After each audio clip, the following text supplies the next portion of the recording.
Bapak dan Mama itu selalu mempunyai intensi khusus mohon panggilan Dari kesembilan anaknya. dari kesembilan anak itu. Terima kasih kepada seluruh umat yang kita layani. Terima kasih kepada keluarga, Oke. Bapak dan Mama, saudara-saudara saya, Oke. ponakan-ponakan saya, Mhm. semua sangat memberikan dukungan untuk saya. Terima kasih untuk kalian semua. Halo, salam sejahtera untuk kita semua. Saya Sevi Belang, kembali di podcast Kipas Kisah Inspirasi miliknya Komsos Keuskupan Larantuka. Sudah berbagai macam figur yang kami hadirkan ke hadapan Anda. Mereka berbagi cerita untuk Anda dan bisa menginspirasi kita semua dari cerita hidup mereka. Setiap cerita dalam perjalanan hidup kita harus diceritakan dan dibagikan karena hidup harus dirayakan. Seperti yang sudah saya informasikan bahwa dalam tahun 2022 ini beberapa imam di Gereja Lokal Keuskupan Larantuka merayakan imamatnya yang ke-25. Dan sudah ada bersama dengan saya, ini kami biasa menyapanya beliau dengan Romo Flori. Flori. Saya berusaha mengingat nama lengkapnya tapi nama lengkapnya cukup rumit gitu. Kalau cukup nama rumit. lengkap saya, Oke. Romo Florentinus T. Lawarang. Oke, T itu apa? Tupan. Tupan. Oke. Selama ini teman-teman memanggil saya Romo Flori Verang. Flori Werang. Kalau disingkat Flower. Oh, oke, Flori Werang sebenarnya. Iya. Oke, Romo Flori akan berbagi cerita untuk kita di Kisah Inspirasi. Akan ada banyak cerita yang dibagikan untuk kita. Kita akan dengarkan bersama selama beberapa menit ke depan di Kipas Kisah Inspirasi. Halo Romo, apa kabar? Ya, kabar baik, sehat, Sehat luar biasa ya? sukacita. Oke, semakin glowing gitu. Karena apa? Karena bibir selalu merah gitu ya. Tapi kita tidak mengantar langsung ke kebiasaan beliau dan komunitasnya OT ya, pastoral yang nanti akan diceritakan juga Ya, ke kita. sedikit, ya. Kita mau bertanya dulu, apa motivasi Romo Flori kemudian menjadi imam? Motivasi menjadi imam itu awalnya itu sejak kita masih kecil. Oke. Kebetulan bapak saya itu seorang guru dan di kampung itu guru itu sebagai pemimpin umat. Oke. Jadi setiap kali kunjungan pastor ke kampung itu biasanya nginap di rumah. Oh. Kalau di rumah berarti mama sudah menyiapkan makanan enak. Jadi rasa tertarik sejak kecil itu jadi pastor supaya makan enak. Oke, karena sering ada kunjungan gitu ya. Iya. Oke. Lalu berkembang terus sampai berkeinginan untuk menjadi imam, maka mau melamar masuk seminari. Oke. Jadi prosesnya itu berkembang dari seminari menengah terus sampai ke seminari tinggi. Oke. Di situ baru kita bisa merasakan bahwa oh ini saya rasa ada panggilan yang sungguh-sungguh. Jadi motivasi awal itu motivasi yang hanya sekedar enak-enak saja, tetapi setelah itu ada satu dukungan, dorongan yang membuat kita betul ingin mau menjadi imam untuk karya pelayanan di tengah umat. Sebuah panggilan gitu ya pada akhirnya. Kita melihat itu sebagai satu panggilan. Oke. Romo berapa bersaudara? Kami itu keluarga besar. Oke. Kami 9 bersaudara. Romo yang keberapa? Saya anak ketiga dari 9 Anak bersaudara. ketiga dari 9 bersaudara, orang tua guru. Iya, bapak Ketika saya guru. memutuskan untuk menjalani panggilan ini, apa komentar orang tua? Apakah memang langsung mendukung, membiarkan, atau memang ada harapan orang tua terkait dengan cita-cita yang lain dari orang tua? Orang tua itu sangat mendukung. Oke. Ya. Memang dari awal sudah mendukung. Dari awal gitu? sudah memang demikian. Kita di rumah sejak kecil itu selalu ada doa bersama dalam rumah. Di keluarga itu kan bapak dan mama itu selalu mempunyai intensi khusus mohon panggilan Dari kesembilan anaknya. Dari kesembilan anak itu. Jadi saya dengan itu juga saya merasa tersentuh untuk mau menjawab harapan orang tua itu. Akhirnya dari 9 bersaudara, Romo itu saya yang terpanggil untuk menjadi imam. Ya. Oke. Berarti sudah setelah mendapat restu melanjutkan pendidikan, akhirnya ketika ditabis memilih moto panggilannya apa? Saya itu ditabiskan, saya itu menyadari keterbatasan saya. Saya tahu diri betul saya itu bagaimana. dengan kemampuan intelektual juga yang pas-pasan. Oke. Nah, lalu hanya karena dari ketekunan belajar dan keuletan maka saya bisa sampai melewati tahapan-tahapan, bisa menyelesaikan studinya dengan baik. Baik. Oke. Akhirnya Sehingga memilih saya moto. memilih moto tabisan itu dari keterbatasan saya mengandalkan kekuatan dari Tuhan. Lalu saya juga menyadari bahwa saya itu tidak terlalu pandai untuk berbicara, untuk ngomong-ngomong gitu. Makanya saya mengambil moto itu, Tuhan kekuatanku, Dia menjamah mulutku Oke. untuk bisa dapat menjadi pewarta kasih Allah. Oke. Jadi Tuhan adalah kekuatan yang Tuhan menjamah. kekuatanku, Dia menjamah mulutku. Itu dari Dia menjamah mulutku diambil dari kitab Nabi Yeremia bab 1 ayat 9. Oke. Dari mulut lah Ya. keluar pewartaan itu ya, penyebaran kabar gembira. Sepertinya saya juga harus mengambil moto ini. Karena saya selalu bekerja dengan mulut ya, karena Tuhan menjamah mulut saya.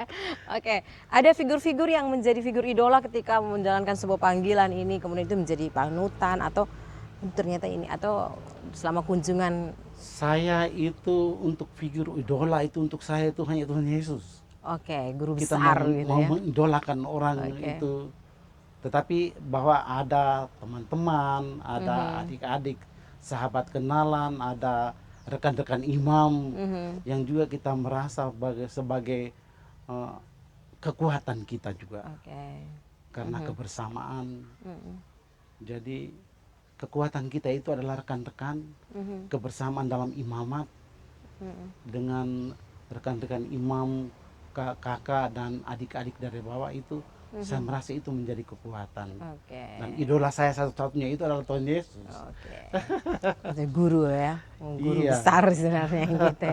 Baik, setelah ditabiskan dengan moto tabisannya itu, menjalani hidup pertama kali ditabis, kemudian ditempatkan di mana? Saya pertama kali ditabiskan lalu ditempatkan di paroki Kunjungan Santa Perawan Maria Pamakayo. Oke. Itu sekalian dengan paroki Santo Fransiskus Xaverius Menanga, kami tim ya, juga termasuk dalam pemekaran paroki Santo Mikael Kalike. Jadi 3 paroki itu kami melayani secara bersama di situ. Oke. Itu saya di Solor Berapa tahun? selama saya ditabiskan, langsung ditempatkan di paroki Pamakayo. Itu menjadi tim pastor sampai ke paroki Menanga.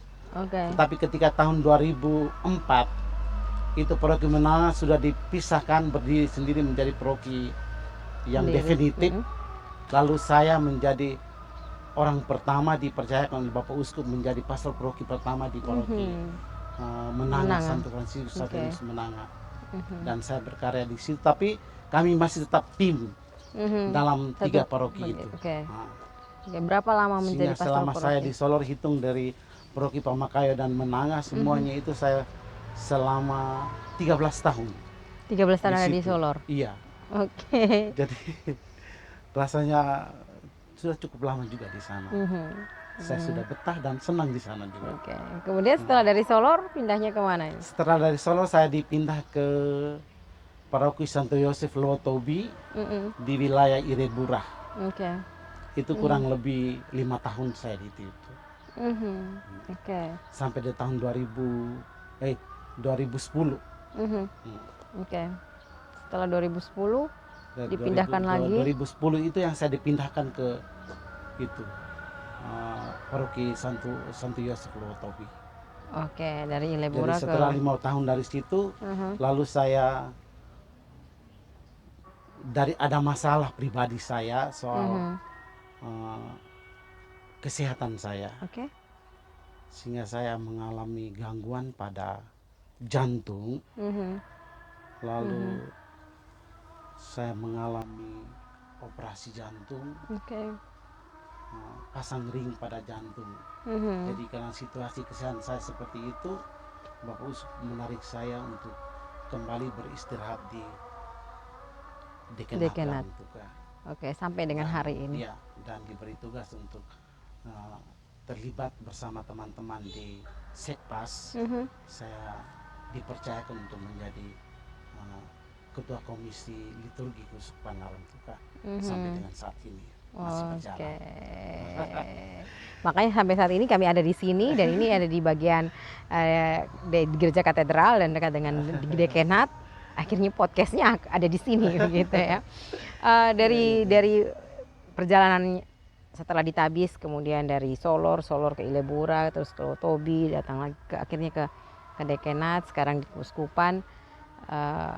Hal yang paling berkesan atau hal yang paling menarik yang dialami selama menjalankan panggilan ataupun ada selama proses dalam panggilan ini yang tidak terlupakan, apa yang dialami oleh Romo Flori?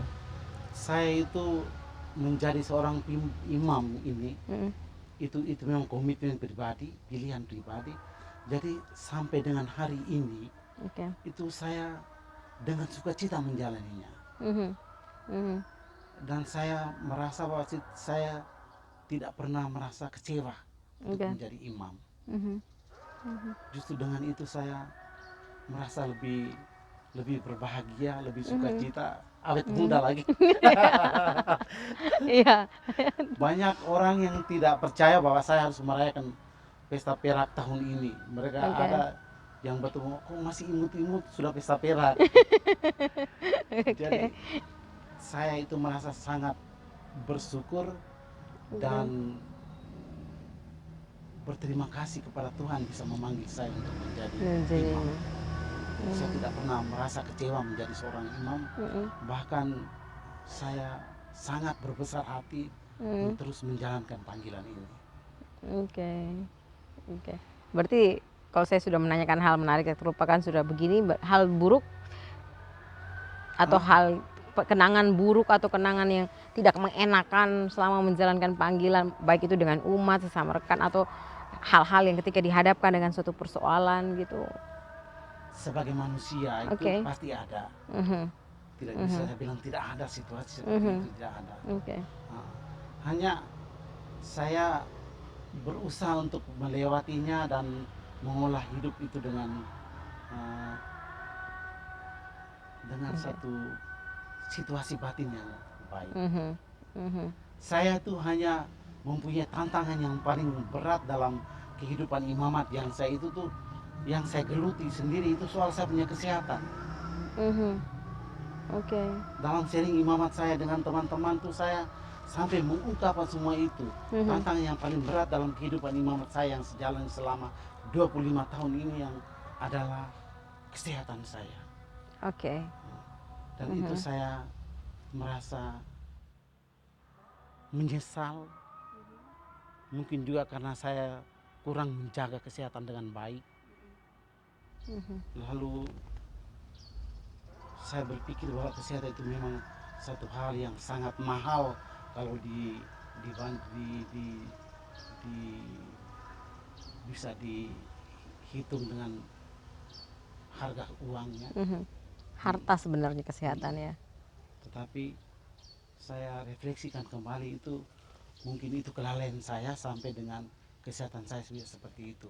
Bahkan bulan Januari tahun 2022 kemarin itu saya pergi kontrol kesehatan dan tindakan yang sama juga terjadi lagi untuk pemasangan ring tambah. Jadi dari tahun 2013 itu pasang ring 3. Lalu tahun 2022 ini tambah 2 lagi. Jadi ada 5 ring. Itu yang membuat saya mesti mengevaluasi diri supaya jaga kesehatan. Iya, pola hidup lah ya, supaya ke depan itu lebih baik. Kalau mau untuk menjadi imam lebih lama lagi.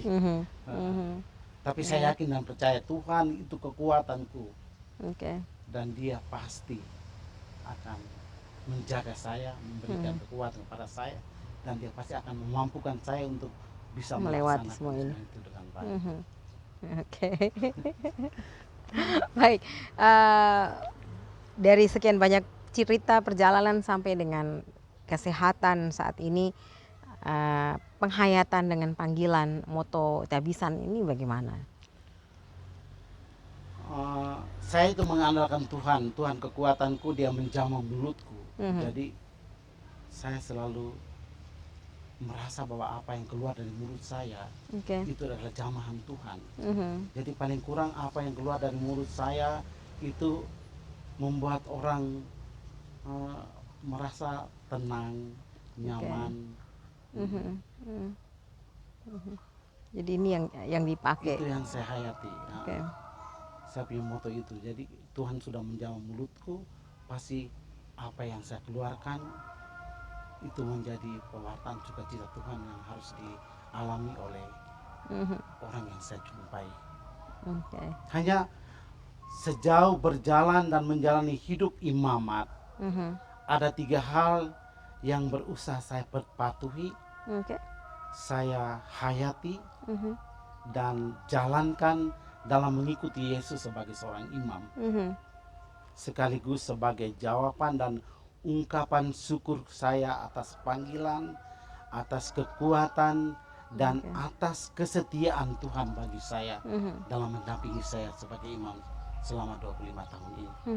Itu ada 3 hal. Oke. Apa saja Yang 3 hal pertama itu? itu metanoia. Oke. Yang kedua itu hubungan intim dengan Allah. Dan yang ketiga itu adalah siap sedia memanggul salib, rela berkorban dan taat. Oke. Itu 3 hal itu yang saya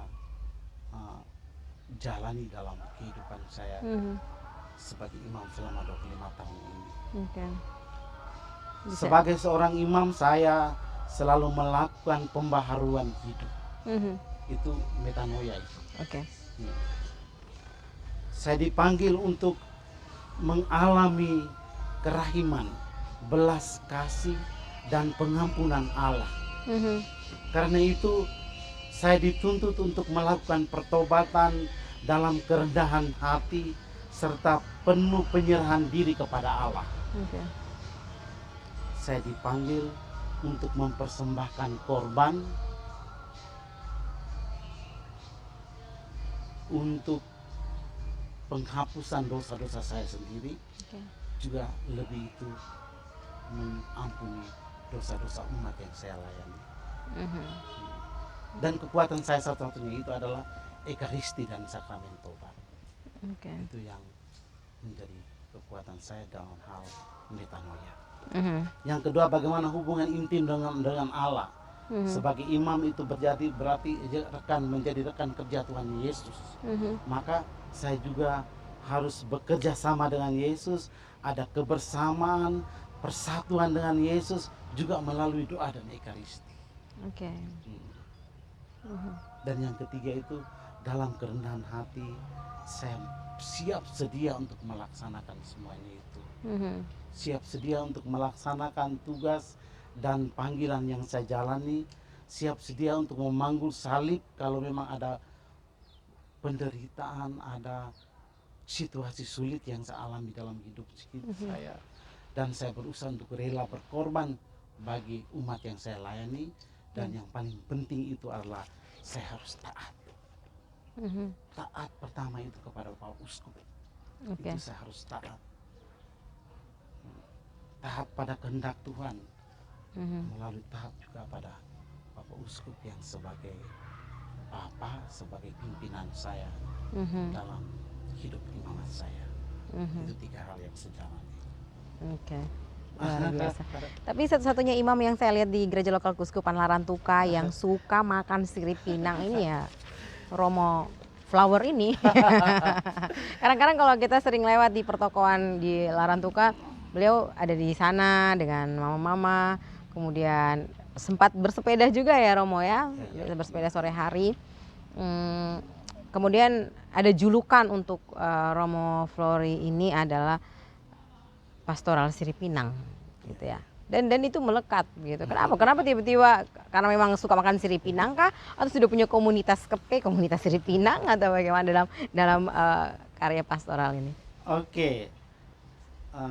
Dalam kehidupan pastoral selama 25 tahun itu ada satu pastoral unik yang saya dengan kesadaran, dengan ketulusan juga untuk menjalani pastoral ini yang namanya saya namakan sendiri, saya yang menamakan pastoral sirip pinang.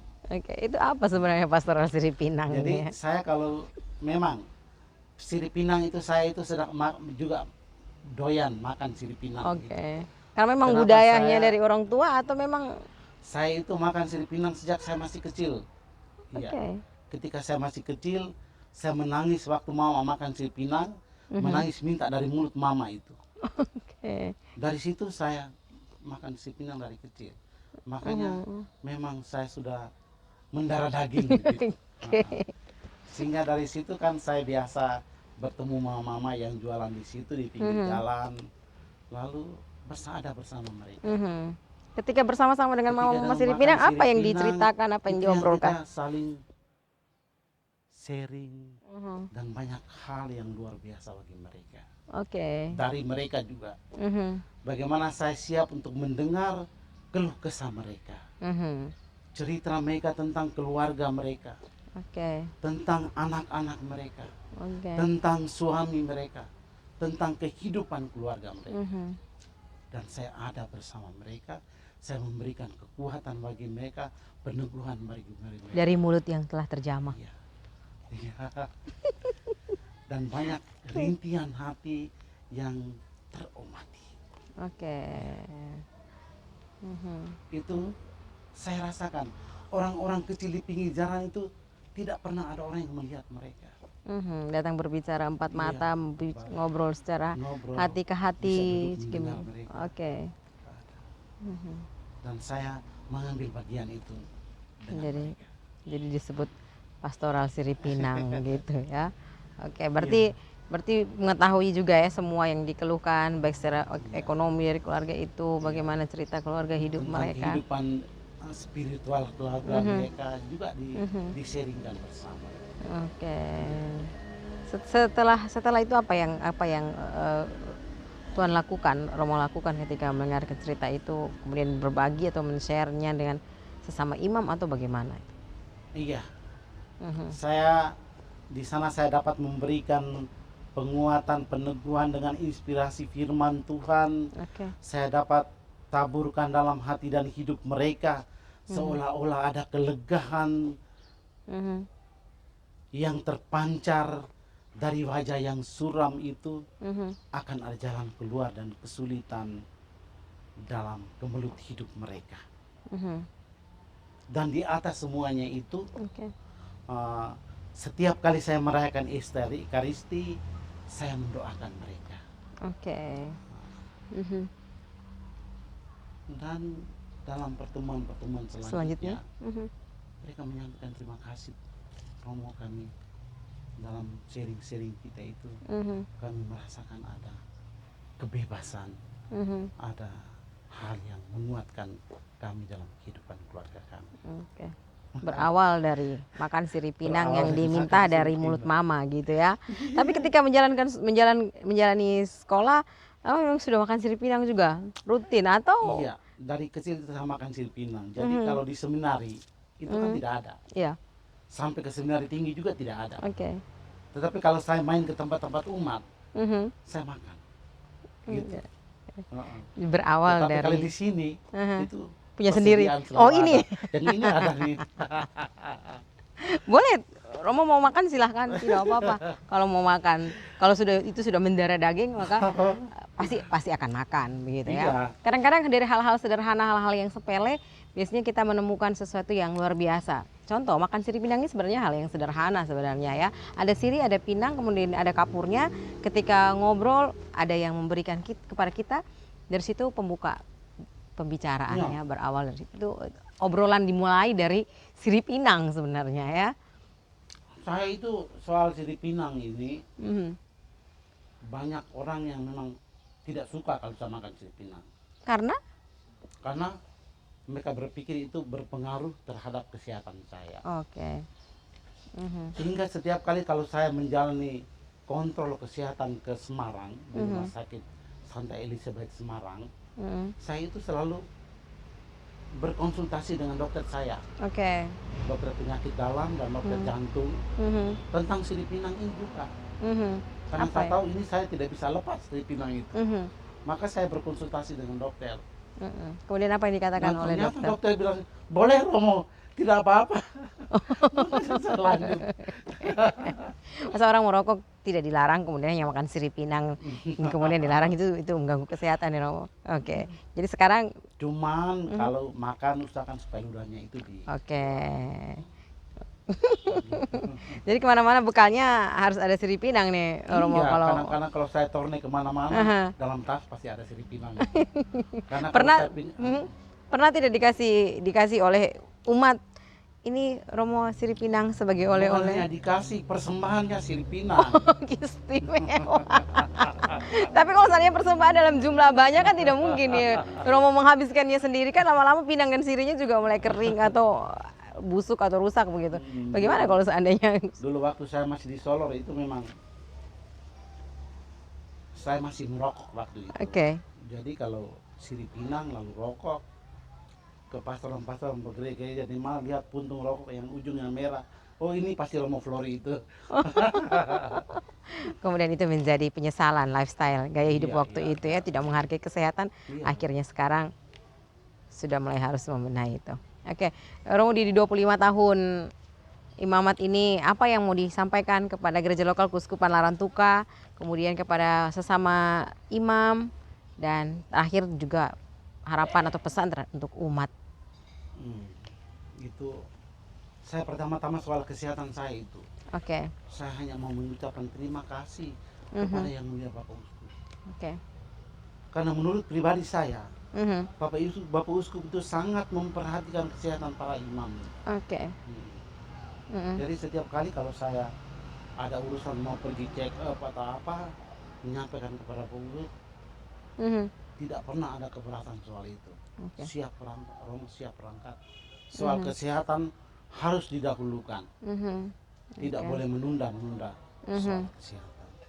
Oke. Maka saya memang kadang-kadang merasa berdosa atau bersalah juga terhadap Bapak Uskup dan terhadap keuskupan ini, karena mungkin kelalaian saya, tetapi saya merasa bahwa Bapak Uskup itu sangat memperhatikan imam-imamnya dalam hal kesehatan. Oke. Dan itu saya mengucapkan terima kasih banyak kepada Bapak Uskup, juga dukungan dari teman-teman imam di Keuskupan Larantuka ini.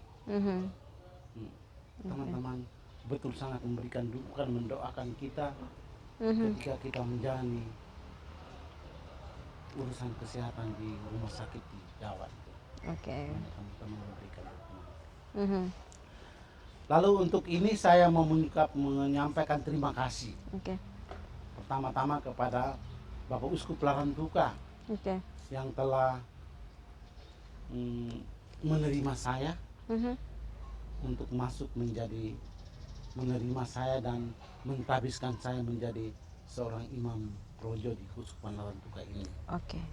Saya berterima kasih kepada teman-teman Romo di Keuskupan Larantuka, teman-teman imam dalam kolegialitas imam projo Keuskupan Larantuka. Karena dalam kebersamaan kita itu menjadi kekuatan dalam perjalanan menjalani hidup sebagai seorang imam. Terima kasih kepada seluruh umat yang kita layani, saya layani. Saya tidak pernah berhadapan dengan umat yang mau mencelakakan imamnya. Semua umat sangat mendukung, sangat menghormati, dan punya respek sangat baik terhadap kita sebagai imam yang melayani mereka. Dan spesial, saya mengucapkan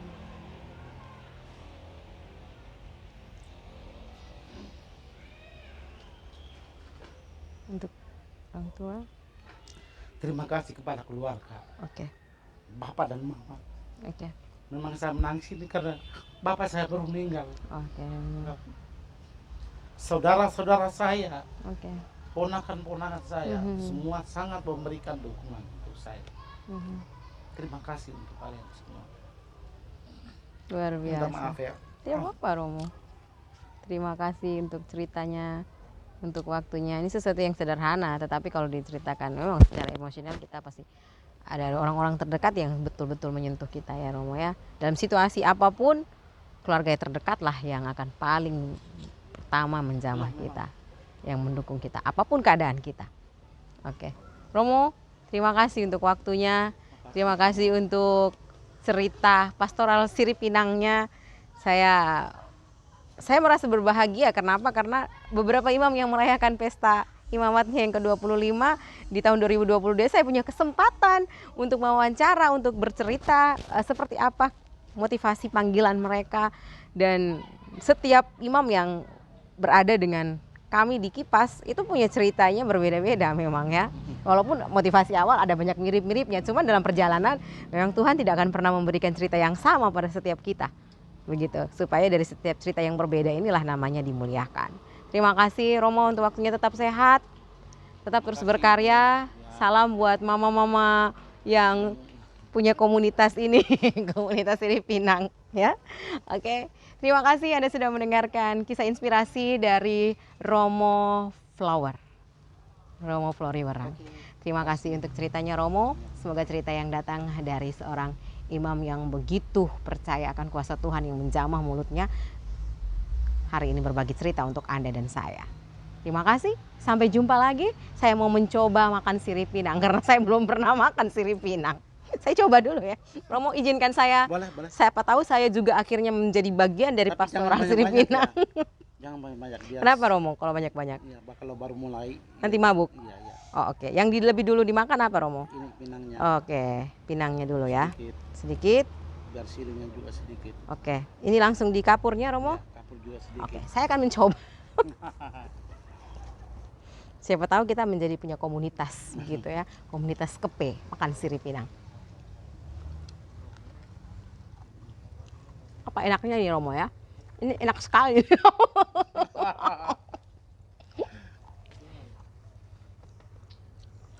Oke, terima kasih. Rasanya sepat. Semakin dikunyah semakin sepat rasanya. Ya. Agak Yang pedes-pedesnya. pertama harus dibuang airnya. Oke. Setelah itu baru kita menikmati. Nanti besok kru Kipas ajak lagi kemana begitu ya. Kalau ini makan sirip pinang, mungkin kalau ada yang suka Shopee gitu ajak juga gitu. Supaya kita juga sama-sama. Oke, sampai jumpa. Salam sejahtera.